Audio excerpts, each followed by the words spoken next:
वंदे मातरम। और आज हम जुड़े हुए नीलम जी के साथ नीलम रसोपचार केंद्र ग्रुप चैट में।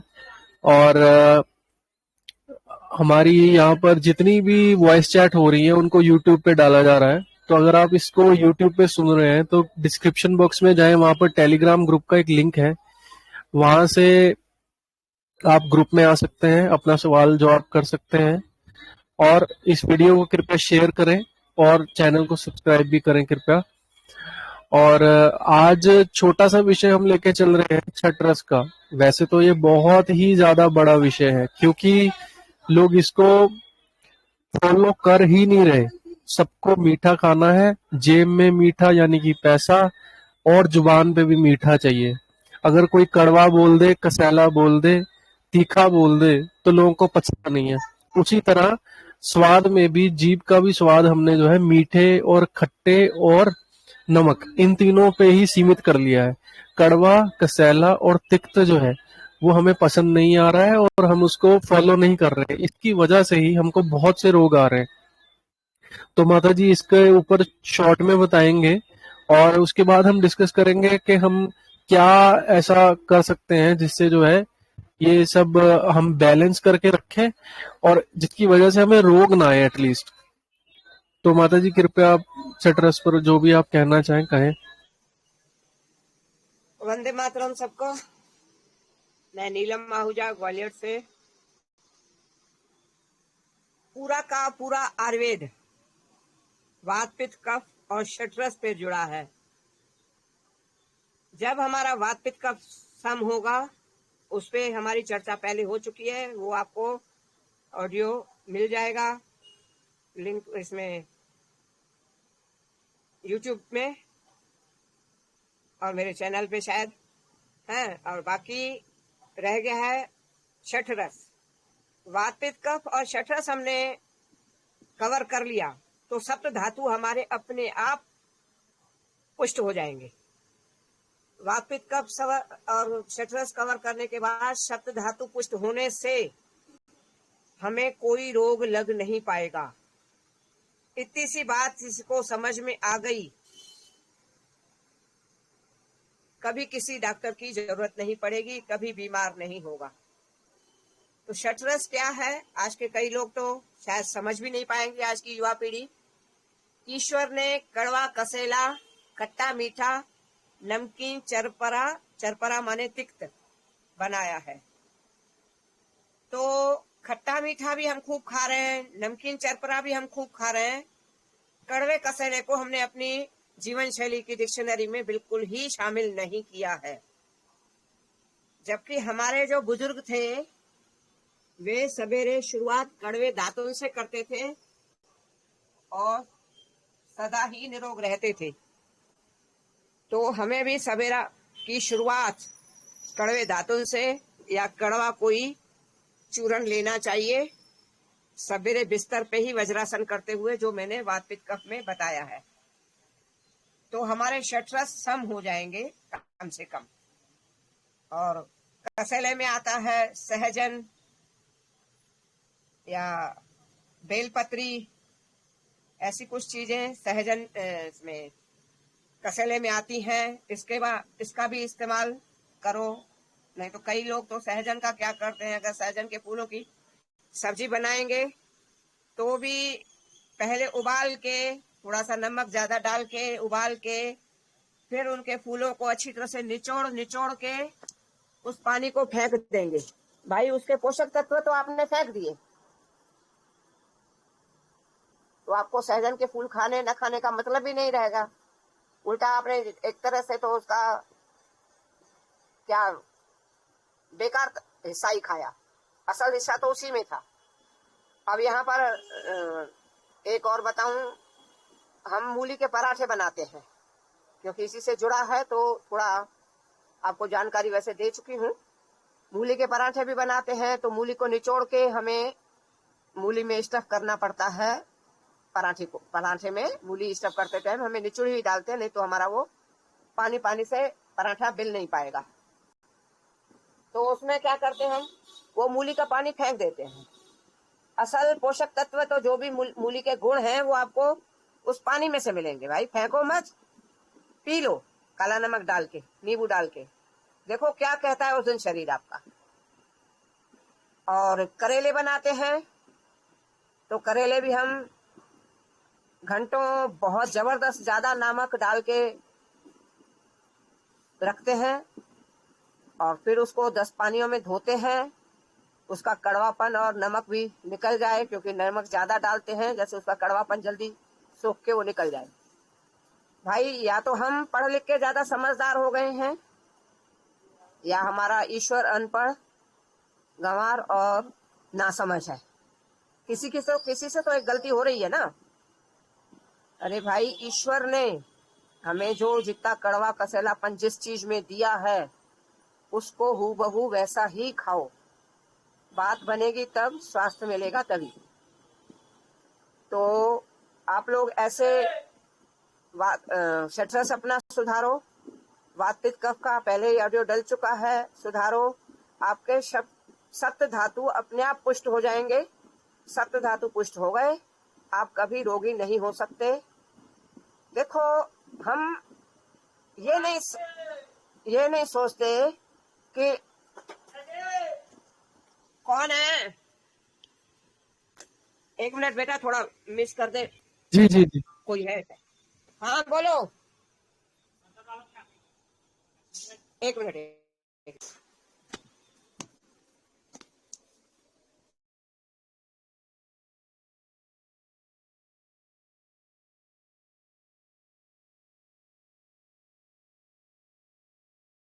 बाकी छटरस के ऊपर एक लेख है हमारे पास बहुत अच्छा, तो वो भी हम कम्युनिटी सेक्शन में यूट्यूब पे डालेंगे, जिसको आप पढ़ सकते हैं कि कौन सी चीज कड़वी कसैली और है। तो माता जी आप कंटिन्यू करें। हाँ, तो क्या है कि हम ये सोचते हैं कि ना, ये नहीं सोचते हैं कि हमारे जो बड़े बुजुर्ग हैं वो हमारे ब्रांड एम्बेसडर होने चाहिए, और जबकि हम इन फालतू लोगों को ब्रांड एम्बेसडर बना चुके हैं। तो उनको देख के समझना चाहिए कि हमारे वो कभी रोगी नहीं हुए, 100 साल तक, उससे भी कुछ साल ऊपर तक निरोग जी के गए हैं। तो हमें लौटना पड़ेगा अपने बड़े बुजुर्गों की जीवन शैली पे, वरना तो कोई काम नहीं होगा, फिर तो रोगी हो गए। इसलिए शरीर सुधारो, वात पित्त कफ सुधारो, तो सप्त धातु अपने आप सुधर जाएंगे। अब किसी का और सवाल हो तो पूछ सकते हो, मेरा हो गया। जी जी बढ़िया। तो जैसे मैंने बताया कि मीठा, खट्टा और नमक हम ये बहुत ज्यादा खा रहे हैं, कड़वा कसाला और तिक्त नहीं खा रहे हैं। तो रोजाना जिंदगी में कौन कौन सी चीजें हम खा सकते हैं, थोड़ा एक बार फिर से।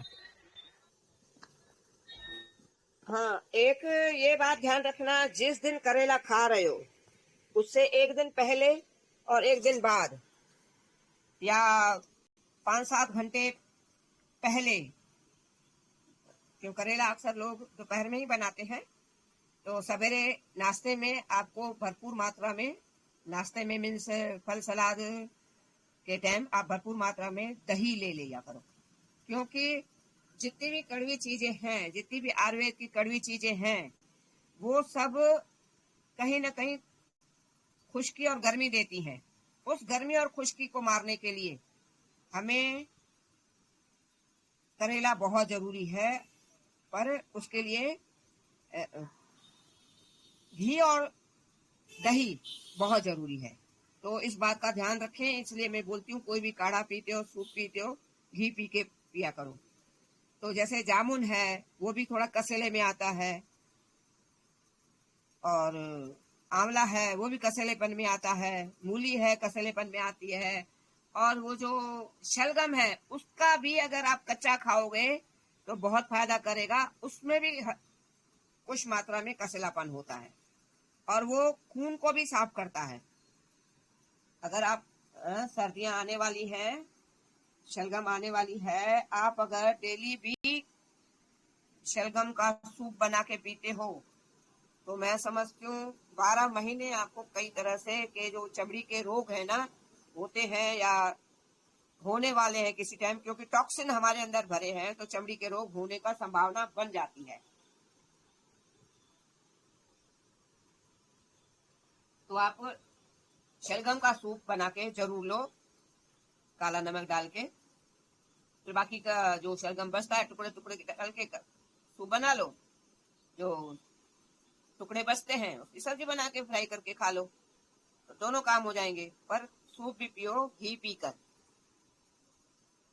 सहजन है, बेलपत्री है, और कई तरह के और दातुन है, करंज की दातुन, अपामार्ग की दातुन, पीपल बड़ और बबूल की दातुन। बबूल की दातुन बहुत ज्यादा कसैली होती है तो वो भी बहुत अच्छा काम करती है।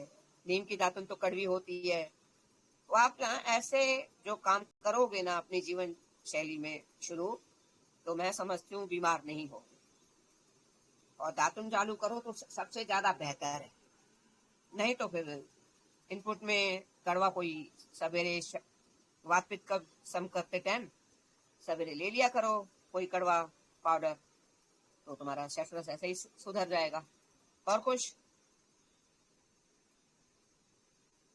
जी जी जी, जैसे मतलब आपने बताया भी था कि अगर कोई नीम का तेल 1 चम्मच या आधा चम्मच रोज ले लेता है तो उसका छठ रस बैलेंस रहेगा, ऐसा ही है? नीम का तेल आधा चम्मच भी काफी है वैसे। जी। और देखो अगर कोशिश रही, कोई कामयाबी मिली, तो नीम के तेल के मैं कैप्सूल भरवाऊंगी, 2-4 कैप्सूल ले लो, क्योंकि तेल पीना मतलब हर किसी के आज बस का नहीं है, क्योंकि सबने ना मीठे मीठे पे का अपना जवान को आदत डाल रखी जी। है। तो देखो क्या बनता है, लगी तो हूँ, ईश्वर क्या चाहता है। तो अगर कैप्सूल कोई और बनवा सकता है, जीवन भाई आप बनवा सकते हो तो आप बनवा दो, तो सबका भला हो जाएगा।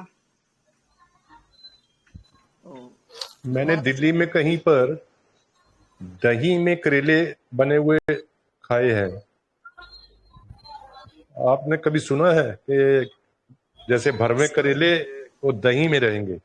दही ज्यादा नहीं, थोड़ा सा रहता है, रहते के जैसे नहीं होता है। जैसे भरते में हम लोग दही डालते हैं, तो वैसे वो करेले, भरवा करेले बना करके शायद उन्होंने दही में डाले थे। कैसे? मैंने दही वाले करेले मैंने खाए हैं कहीं दिल्ली में। ऐसा कोई रेसिपी आप जानते हैं? नहीं नहीं, दही के साथ करेला तो खाना ही नहीं चाहिए। कह तो रही हूँ ना मैं, चाहे एक दिन पहले और एक दिन बाद दोनों दिन ले लो, पर दही और करेला का मतलब मेल गलत है, बीमारियों का कारण बनेगा। हम्म। ये तो सब इन्होंने मूली का रायता भी निकाला है, न जाने क्या क्या निकाला है। तो ये सब तो क्या कहा जाए, बस एडवर्टाइज इनके चलते हैं, नाम चलते हैं, न जाने क्या क्या अनाप शनाप नाम दे देते हैं, और वो जीभ के चलते भी है। नाम पसंद आते हैं और झुकते हैं और बीमारियों के। हाँ जी,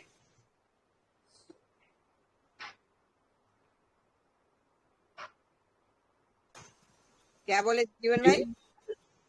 मैं बोला वो जीभ के चलते ही वो सब रेसिपी बनती है कि कसेला भी हो जाए और कड़वा लगे भी नहीं। हाँ तो भाई, तो अगर आप बाजार में आओ, तो जो अगर बाजार में करेला बन रहा है तो उसको तो उल्टा नमक लगाने के बाद फिर उबालते भी हैं, उसके हम्म। बाद दिया नमक लगा के 10 बार धो के पानी फेंक दिया, बचा क्या? भोक हम्म। क्या खाया?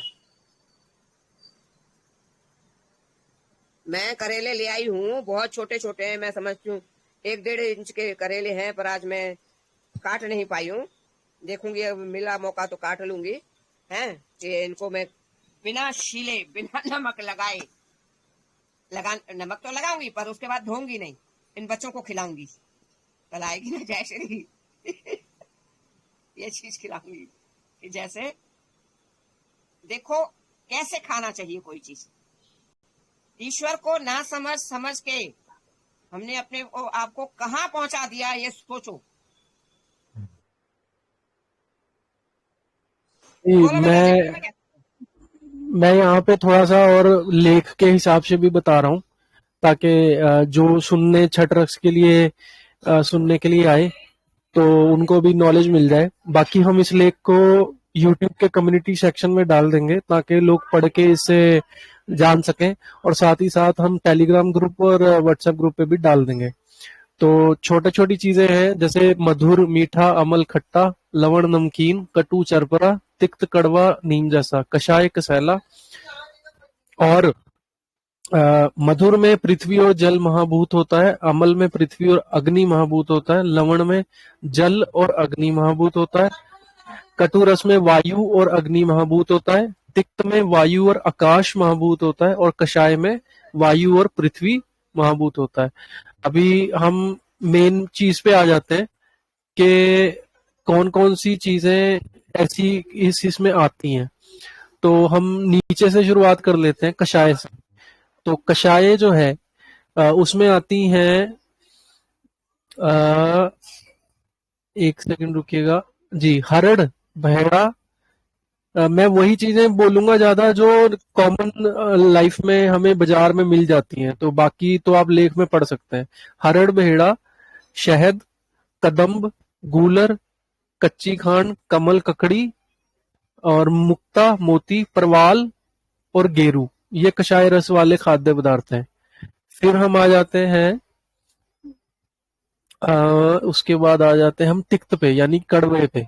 ठीक है, तो कड़वे रस जो है उसमें आता है जयंती, सुगंध बला, खस, चंदन, चिरायता, नीम, करेला, गिलोय, महापंचमूल, छोटी और बड़ी कटेरी, इंद्रायण, अतीस और वच, ये तिक्त रस है।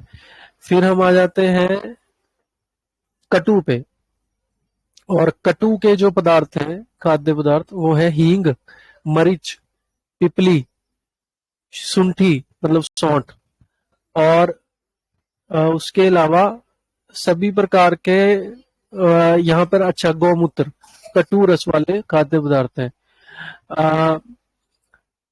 अभी यहाँ पर एक अपवाद भी मेंशन्ड है कि सौंठ, पिपली और लहसुन कटु रस के अन्य पदार्थों के समान ज्यादा हानिकारक नहीं होते। ठीक है। लवण, लवण के अंदर जो पदार्थ आते हैं वो आते हैं सेंधा नमक और समुद्रीय नमक और सीसा और क्षार। ये मुझे नॉलेज नहीं है, तो वैसे मुझे ये मेंशन यहाँ करना ही नहीं चाहिए था। जिनको रिसर्च करनी है वो लेख को पढ़ के कर सकते हैं। उसके बाद अमल रस यानी कि खट्टा। तो अमल रस में जो पदार्थ आ रहे हैं वो है आंवला, इमली, नींबू, अनार, छाछ, दही, आम, कैथ और करौंदा। ठीक है।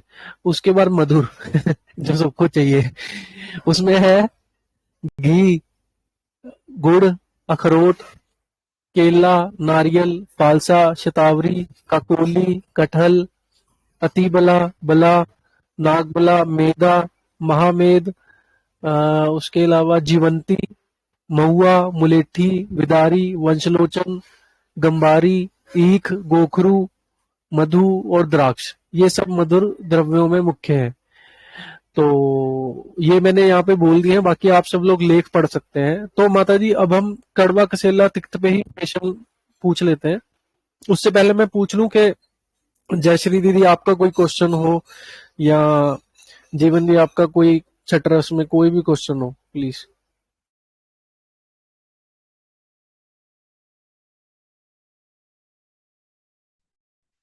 माता जी मुझे कड़वा खिलाएंगी?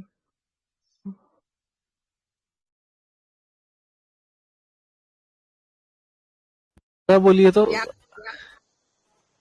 क्या बोल गए, समझ में नहीं आया।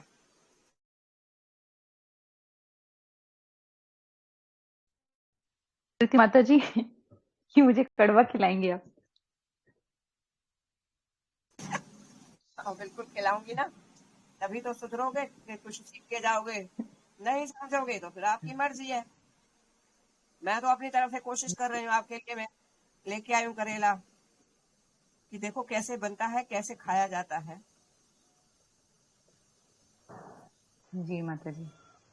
इनको नीम चढ़ा करेला खिलाइएगा, करेला नीम चढ़ा।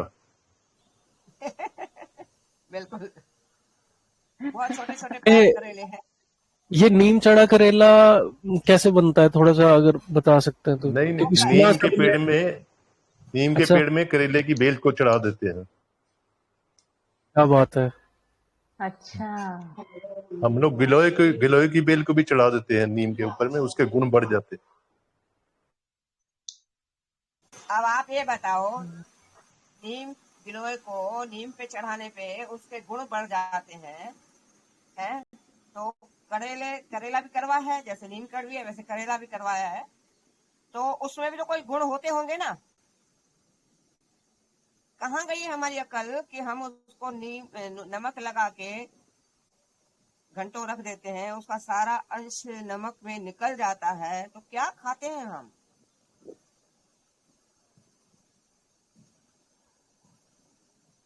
सोचो कि हमें सुधार तो करना पड़ेगा। मैं तो छीलती भी नहीं हूँ करेले, छिलके सहित साइज के हिसाब से, बड़े हैं तो 2-4 से टुकड़े कर लूंगी, छोटे हैं तो 4 टुकड़े कर लूंगी, अब इतने हैं छोटे छोटे 4 टुकड़े कर दूंगी इनके, और नमक लगा के रख दूंगी, सवेरे पकौड़ों जैसे तल लूंगी और रूखे खाओ, इतने अच्छे लगते हैं। और ये मसाला डाल लूंगी जो मेरा चाट मसाला है, रूखे खाओ अच्छे लगेंगे। जैसे मेरी मिर्ची खा के देखिए ना हरजिंदर, रूखी भी खा सकते हैं, ऐसे ये करेले भी रूखे खा सकते हैं। अगर नविता ऐसा कहे तो उठा लगता लो। है कि मुझे ऐसा लगता है कि एक तो हल्दी वाला अचार आपने जो बताया, दूसरा हाँ पुदीना और धनिए की काली मिर्च डाल के जो चटनी आपने बताई वो, और फिर आपने जो बताया मिर्च मिर्च जो आपने बताई बिल्कुल, तो इन हाँ चीजों से भी बहुत काफी फर्क पड़ जाएगा। पर कहीं ना कहीं अभी भी कड़वे चीज का रह जाती है, तो उसमें मैं तो यही कहूंगा कि व्यक्ति को हर दूसरे दिन या सेम डे गिलोय, नीम, तो इस प्रकार की चीजों का काढ़ा पी लेना चाहिए। गर्मी है तो ठंडा करके पी ले, और ठंड है तो गर्म पी ले। ठंडा भी नहीं करके पीना, हल्का गुनगुना पीना है, क्योंकि घी पी हाँ कर हाँ पीना हाँ है। हाँ, समझ गया, फिर बैलेंस हो है? जाएगा बिल्कुल। हाँ, तो दरअसल मैं जो करेले बनाऊंगी ना, है हम्म। उसमें जो चाट मसाला डालूंगी, तो ये आप ऐसे ही रूखे खाने लायक, यहाँ नहीं तो पता चली जाएगी, तो मैं थोड़े से भेज दूंगी, तुम खा मत के देखो ये क्या चीज है। या इसको अगली क्या बार फ्राई आऊंगी मैं करेंगी? बना के ले आऊंगी। बोलो। इसको माता जी आप फ्राई करेंगी या कच्चा खाना है? आवाज कट रही, आवाज कट रही है बेटा। मैं बोल रही हूँ माता जी, इसको आप मतलब ऐसे भुजिया बनाएंगी या ऐसे कच्चा खाएंगी, वो पूछ रही हूँ मैं। देखो, इसको पकोड़े जैसे डीप फ्राई करूंगी। हाँ मैं समझ गई, वही मैं बोल रही हूँ नमक फ्राई तो लगा ही करेंगी तो। दूंगी, हाँ हाँ नमक तो हाँ लगा ही लूंगी पहले, फिर इसको डीप फ्राई हाँ। करूंगी। फिर वो जो मेरा चाट हम्म। मसाला कैथ वाला बना हुआ है ना, जो हार्ट के ब्लॉकेज भी निकालता जी। है, तो वो चाट मसाला डालूंगी। वो मतलब एक तरह से ये समझ लो जैसे काजू तले हुए मिलते हैं, बादाम तले हुए, या नमकीन बाजार में मिलता है कई तरह का। बाजार में जो ग्वार आती है ना, सब्जी बनती है ग्वार की, ग्वार फली की, हाँ हाँ जी जी जी। एक बंदे ने उसका नमकीन भी बनाया है, वो भी कसेले में हाँ आता है, उसका भी बनता है। ग्वार भी कसेले में हाँ आती है, माता जी। हाँ फली उसका बोलते हैं नमकीन उसको। बनाया है। तो हम करेले का नमकीन बनाए, जी समझ में आई। वो डीप फ्राई जी हो जी जाएगा, माता जी। खराब होने का सवाल नहीं है, महीनों पड़ा रहे। तो क्या है, हमें ऐसी चीज निकालनी है जिससे लोगों को सेहत मिले। आज का अनुभव कहते हैं माता जी अभी बताऊं कि बाद में बताऊं? क्या। आज का केले वाला अनुभव अभी बताऊं कि बाद हाँ में बता बताऊं? दो बता दो बता दो बता दो, अभी बता दो ना। वो माता जी, मैं ना, मेरे को बिल्कुल भूख नहीं लग रही थी, लेकिन आपने बोला इसको दिन में खाना चाहिए और शाम ज्यादा हो रही थी, तो मेरा हम्म, पेट भरा था, फिर भी मैं क्या की, उसको ना मैं माता जी ग्राइंड करके पी गई। बहुत अच्छी बात और है। उसको पीने पीने के बाद तो पेट इतना हल्का लगा, इतना ठंडा हो गया, और इतनी जोर से भूख लगी कि मत पूछिए। मैं बोले अभी तो भूख ही नहीं लग रही थी और आधे घंटे में बहुत तेज भूख लगने लगी मुझे। बेटा ये खाने के बाद इतना लाइट लगता है। तुमने तो फ्रिज देखो, एकदम लाइट। मैं उस दिन मैंने फ्रिज में बताया था ना, वो कैसे बताया था। उस दिन जी। मेरे बेटे की बरसी थी शायद। हाँ, अच्छा तो अच्छा। मैं केले केले की क्या है, मैं गुरुद्वारे ना, देखो मैं रोटी तो खाती नहीं हूँ, तो मैं क्यों दूं मैं गुरुद्वारे में जाके हाँ लंगर में। तो हाँ, मैं फल फल ही बांटती देती हूँ, है। फल बांटती हूँ। जी जी। तो केले की पेटी लेके गई थी, तो अब जी वजन से 5-7 केले थोड़े पिचक गए थे, और इतने सुंदर केले थे मैं बता नहीं से, मेरे से फेंके नहीं गए। तो मैंने छांट छांट के अच्छे अच्छे उसमें डाल दिए, उनके डलिया में। और जो नरम नरम हो गए थे केले तो बहुत अच्छे थे, ये तो दबने से हो गए। मैं नरम नरम ले आई। जी तो फिर अब इतने केले 8-10 को खाए नहीं जाएंगे ना बेटा एकदम। है, जी जी। तो मैंने क्या किया, दही में डाल के फ्रिज में रख दिए कि बाद में खाऊंगी। मैंने भी बाकी ऐसे ही ये किया। फ्रिज में रखने की चीज नहीं है, वो तो मेरी मजबूरी थी कि मैं फेंकने से अच्छा है सेट हो जाएंगे, ऐसे पड़े पड़े तो काले हो जाते टूटे हुए। तो जी बाकी फ्रिज माता में नहीं रखना है, वो मैंने बताया था। पर आप समझ नहीं पाए कि फ्रिज में, वो तो मजबूरी में रखे, नहीं माता जी, वरना फ्रिज। मेरा भी कल एक्चुअली केला खराब हो रहा था, तो मैं क्या की अच्छा, मैं चलो भी चलो ठीक उसमें है, दही में निकाल चलेगा के रख चलेगा दी। चलेगा, फिर तो तो आपकी चलेगा। बात याद आ रही और थी फिर मुझे। खाने के टाइम ना थोड़ी देर पहले निकालो, हाँ हाँ, नहीं तो निकाल ली फिर थोड़ी छाती देर। में कब जम जाएगा। तो ये अच्छा, खाते ही ऐसा लगता है कि क्या स्वर्ग का आनंद आ गया। एकदम पेट एकदम हल्का और ठंडा हो गया। बहुत अच्छा लगता है केला और दही खाने से, बहुत अच्छा लगता है। थोड़ा सा अगर अजवाइन भी डाल दो, पिसा हुआ पाउडर, 2-3 चुटकी, तो और अच्छा काम जी। करेगा। मैं कह तो अच्छा। रही हूँ ना, जो मेरे नुस्खे हैं, अगर इंसान फॉलो करे ना, तो किसी डॉक्टर की जरूरत नहीं पड़ेगी। इंसान न जाने क्यों पीछे पड़ा है कि हमें तो सब सीखना है। एक दिन चलो माता और। जी, गरम जो ये अजवाइन है और गोल मिर्च है, काली मिर्च, इस पे अलग अलग एक बना लेंगे तो अच्छा रहेगा इस हाँ टॉपिक पे। हाँ हाँ हाँ, तो उस दिन थोड़ा लिखवा क्या। दीजिए, मुझे लिखवा दीजिए दीदी। एक बार दोबारा बताइए क्या क्या है। काली मिर्च के ऊपर, काली मिर्च के क्या क्या गुण है, किस किस में फायदा आता है, होता दूसरा है ये। गोल मिर्च। हाँ, काली वही गोल मिर्च उसको बोलते हैं, और एक अजवाइन। अजवाइन, ठीक है, कोई नहीं। तो जी। सभी अ, मसाले अ, ले लेंगे ना एक साथ। जी जी बिल्कुल। बिल्कुल, अभी मैं एक और चीज कवर कर दूं यहाँ पर। एक सेकंड रुकिएगा कि रसों के नुकसान, ज्यादा लेने के नुकसान क्या क्या होंगे, तो वो मैं थोड़ा सा पढ़ देता हूँ। एक सेकंड। स्पेशली मीठे का, मधुर रस से अ, मधुर रस के अधिक सेवन से होने वाले नुकसान। तो इसमें यह है कि कफ दोष बढ़ने लगता है। अतः कफ बढ़ने के कारण निम्न रोगों की संभावना बढ़ जाती है। मोटापा, आलस्य, सुस्ती, अधिक नींद आना, शरीर में भारीपन, भूख न लगना, पाचन शक्ति की कमी हो जाना, अग्नि की निर्बलता होना, जुकाम होना, मूत्र संबंधी मधुमेह आदि रोग होना, मुंह और गर्दन आदि में मांस का बढ़ना, मूत्र का रुक रुक कर या कठिनाई से आना, खांसी, जुकाम, जुकाम के साथ बुखार भी होना, मुंह का मीठा स्वाद, संवेदना की कमी, आवाज में कमजोरी, गले में सूजन व चिपचिपाहट, और आंख आंख आना, कंजेक्टिवाइटिस। तो इसलिए मोटे, अधिक चर्बी वाले, मधुमेह से पीड़ित व्यक्ति को मधु रस का सेवन कम से कम करना चाहिए तथा पेट में कीड़े होने पर भी इससे बचना चाहिए। तो मैं बीच बीच में माता जी का कमेंट लेता जाऊंगा। सब 6 के 6 रस में अधिक लेने में क्या नुकसान होता है, तो माता जी इस पर कोई कमेंट देना हो दे सकते हैं।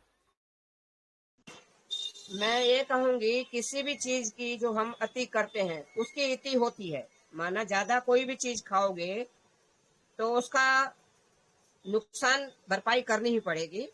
हम क्या कर रहे हैं, सवेरे सवेरे मीठे मीठे पेस्ट, फिर मीठे मीठे चाय बिस्कुट, फिर हो सका तो पराठे के साथ मीठा दही ले लेंगे दिन में, और फिर न जाने क्या क्या मीठी चाय पीते रहेंगे 2-4-10 बार भी, कोल्ड ड्रिंक ले लेंगे मीठा, न जाने क्या क्या मीठे आइटम हम लेते ही रहते हैं।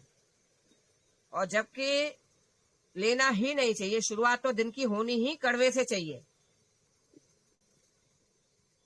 इस बात का तो मेन ध्यान रखना है। शुरुआत दिन की कड़वे से हो, वात पित्त कफ सम करते हुए, शठरस सम करते हुए, तो सारे दिन का समझदारी से लिया हुआ बाकी के रस ही पार करेंगे, वरना तो निरोग रहना आसान चीज नहीं है। शठरस सुधारो, वात पित्त कफ सुधारो, और कम से कम मात्रा में भोजन लो, क्योंकि शारीरिक श्रम नहीं कर रहे हैं। और कुछ? ये अभी मैं नेक्स्ट पे आ रहा हूँ। अमल रस के अधिक लेने से, खट्टे के अधिक लेने से अधिक प्यास लगना, ये तो अच्छा है। चलो, दांतों का खट्टा होना, क्योंकि अधिक प्यास लगना ये हमें साइड इफेक्ट में हमारे फायदा है इसका असल में आज की डेट में, क्योंकि लोग पी नहीं रहे हैं। तो दांतों का खट्टा होना, कफ का पिघलना, देखो ये भी बहुत अच्छा है। मांसपेशियों की टूट फूट, दुर्बल शरीर वालों में सूजन होना, शरीर में कमजोरी आना, हाँ ये होता है, इस पर बात करते हैं। आंखों के सामने अंधेरा आना, चक्कर, खुजली, त्वचा के रोग, चोट या कटने आदि से होने वाले घावों का पक जाना, उनमें पस भर जाना, हड्डी का टूटना, गले, हृदय और छाती में जलन होना, बुखार शरीर को रोमांचित करता है, रक्त को दूषित कर देता है, शरीर को सुस्त करता है, पित्त को बढ़ाकर शरीर के अंगों में जलन पैदा करता है।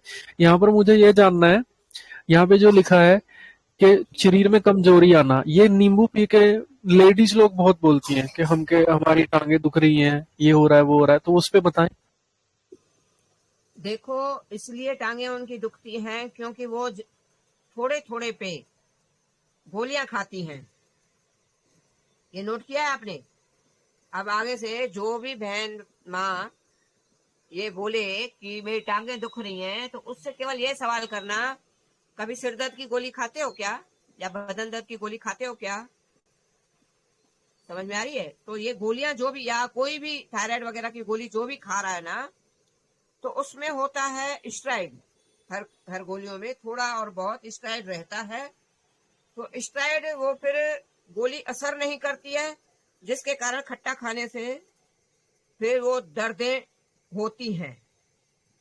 जब गोली असर नहीं करेगी तो दर्दें होंगी। और ये है कि 1 ना 2 नींबू लेना चाहिए, इससे ज्यादा नहीं लेना चाहिए दिन में। और जी। कुछ? और नेक्स्ट आ रहा हूँ लवण पे। लवण के अधिक लेने से नुकसान, उसमें है ब्लड प्रेशर बढ़ जाता है, बीपी बढ़ जाता है, प्यास अधिक लगती है, ये अच्छा है हमारे लिए, गर्मी लगना, जलन होना, मुंह पकना, त्वचा के रोगों में विकार आना, शरीर के अंगों में रक्तस्राव होना, दांतों का हिलना, विषैले लक्षण होना, झुर्रियां पड़ना, दांत, गठिया, घाव बढ़ना, गंजापन होना, पौरुष क्षमता को कम करता है, बालों को असमय से श्वेत कर देता है, मतलब जल्दी सफेद हो जाते हैं, ओज का नाश करता है, एसिडिटी बढ़ाता है, वात, रक्त, इंद्रलुप्त, गंजापन, बालों का सफेद होना, कुष्ठ व अन्य चर्म रोगों से पीड़ित स्थान की त्वचा का गलना, सड़ना। तो ये असल में मुझे लग रहा है कि ये शहर में बहुत ज्यादा बढ़ रहा है ये सब, क्योंकि हर ढाबे पे, हर होटल में और हर पैक्ड चीज में नमक बहुत ज्यादा है। इस पर कमेंट दीजिए प्लीज। नमक ज्यादा है वो फिर भी एक बार उतना नुकसान नहीं करेगा जितना अजीनोमोटो नमक डाल रहे हैं वहां। समझ में आ रही है? बिल्कुल। नमक तो नुकसान है ही। जो टाटा बाटा के नमक है वो अपने आप में नुकसान है। वो कहा ना, करेला ऊपर से नीम चढ़ा। तो नमक तो नुकसान है ही है, ऊपर से अजीनोमोटो डल रहा है, इसलिए ये सब हो रहे हैं बीमारियां। और मैंने 6 साल जो अस्पताल निकाले हैं, मैंने लोगों को ये कहते हुए सुना है, भले तड़प रहे हैं अस्पतालों में, भाई हम मोमो के बिना नहीं रह सकते, हम चाउमीन के बिना नहीं रह सकते। एक युवा लड़के का लीवर खराब था, तो भी उसकी माँ उसको चाउमीन लाके दे रही थी और मैगी लाके दे रही थी, और इतने हाई स्टैंडर्ड थे कि देखते ही लगता था कि राजा महाराजा के घर से हैं, और अक्ल एड़ी में नहीं है। मेरा बेटा भी हंसता था कि मम्मी लीवर खराब है और उसकी माँ को अक्ल नहीं है, मैगी दे रही है, चाउमीन दे रही है।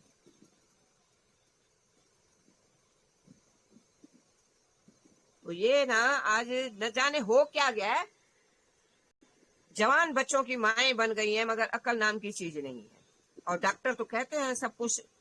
परसों जो मैं गई थी ना 3-4 दिन पहले संस्कृति यूनिवर्सिटी में मथुरा, तो वहां पर भी कोई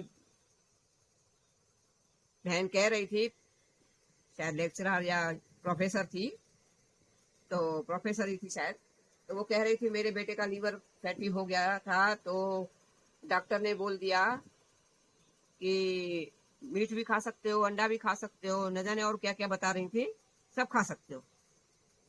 तो गुस्सा तो आ रही थी उसको, तो मैंने कही बस उनको दुकान चलानी है, वो क्यों परहेज बोलेंगे। और मैं कहती हूँ परहेज, आज मैंने देखो जो बैनर बनवाया है ना, उसमें लास्ट की लाइन में क्या लिखा है, पढ़ा तुम लोगों ने, सब किसी ने?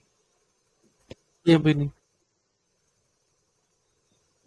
कि जो रसाहार, फलाहार, सलाद और नारियल पानी पे, सब्जियों पे जीवन यापन करना चाहे वही मेरे साथ बातचीत, संपर्क, मेरे से संपर्क करें। देखो मैंने लिखा है आखिरी में, भाई यहाँ तो ये है कि हाँ सब कुछ खाओ पियो, दोबारा आओ चौबारा आओ। मैं कहा दोबारा मेरे को शक्ल ना दिखाओ बीमार होके,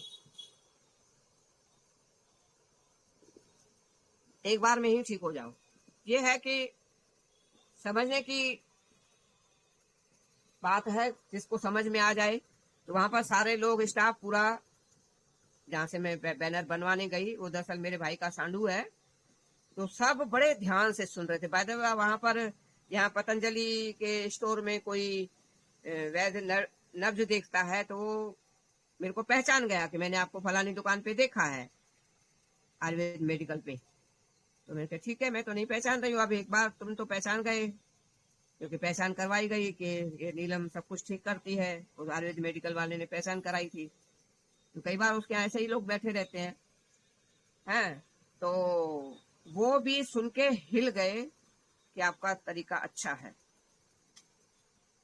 उनको मालूम तो था, पहले बताया था उस मेडिकल वाले ने। तो वो पूरा पढ़ा और उसमें सुधार कराने में सहयोग भी किया उसने। तो काफी, मैं समझ 3-4 घंटे लग गए ये बैनर बनवाने में, वहीं कंप्यूटर पे बैठे बैठे मेरी हालत खराब हो गई, कुर्सी पे टांगे लटका के। तो कोशिश करो कि अगर खान पान नहीं सुधारोगे, डॉक्टर तो आपको बोलेंगे ही नहीं, आप उल्टा प्रोटीन भी लिख के देंगे, सप्लीमेंट भी लिख के देंगे, जो और वही बात हो जाएगी, करेला ऊपर से नीम चढ़ा। तो आपका स्वास्थ्य चाहिए तो लौटना पड़ेगा, या तो दादी नानी के जमाने जितना मेहनत करो तो इतना भोजन भी खाओ। जब मेहनत भी नहीं कर रहे हो, ऊपर से न जाने क्या क्या क्या क्या मिल रहा है, सब खा रहे हो, तो फिर स्वास्थ्य की आशा ही छोड़ दो। फिर तो ये समझो आप आखिरी सांस तक बीमार हो रहने वाले हो।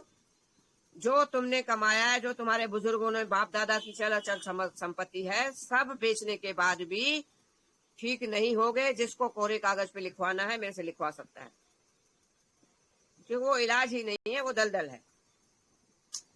और कुछ? जी नेक्स्ट पे आ रहा हूँ। 3 ही चीजें बची हैं, मात, कट्टू। जी पूछ लीजिए, माता जी, हाँ जी। गिलोय का गिलोय का जो जूस है वो कितने दिन लेना चाहिए? भाई गिलोय वो चीज है, आप ता उम्र ले सकते हो। गिलोय वो चीज है, हाँ अगर आपने बचपन से ही बच्चे को दिया, उम्र के हिसाब से उसको मात्रा कम ज्यादा करते हुए, अगर उसको किसी हाईएस्ट जहरीले नाग ने भी काट लिया ना, नाग तो मर जाएगा, आपको कुछ नहीं होगा। गिलोय वो चीज है। नहीं, एक्चुअली क्या है, कोरोना के टाइम बहुत सारा गिलोय लिया है।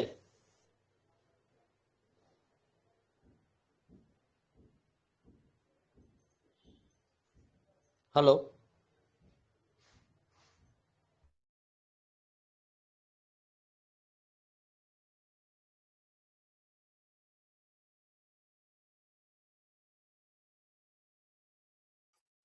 माता जी आपकी आवाज नहीं आ रही है। मे बी इनका नेट कनेक्टेड नहीं है, वो घूम रहा होगा जैसे टेलीग्राम में होता है ना। कोई बात नहीं। मैं यहाँ पे कंटिन्यू कर लेता हूँ क्योंकि टाइम कम है।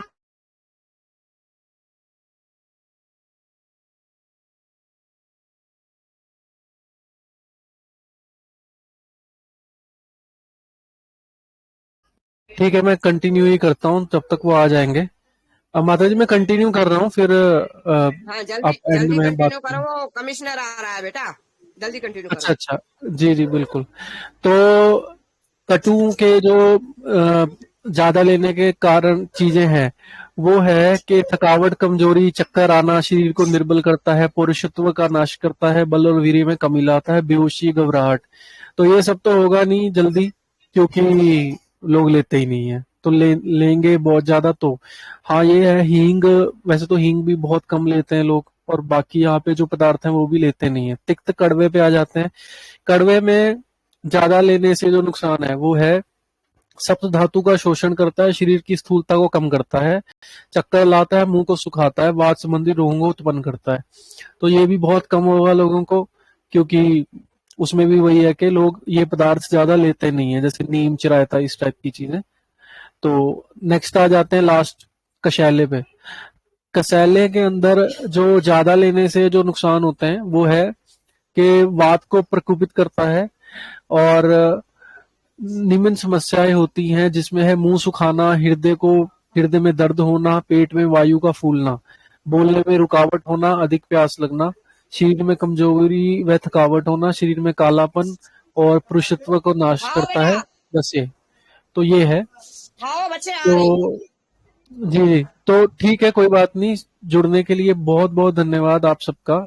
अगर आप यूट्यूब पे हैं तो शेयर कर दीजिएगा। वंदे अच्छा बेटा, मातरम। वंदे मातरम। जी जी जी, वंदे मातरम।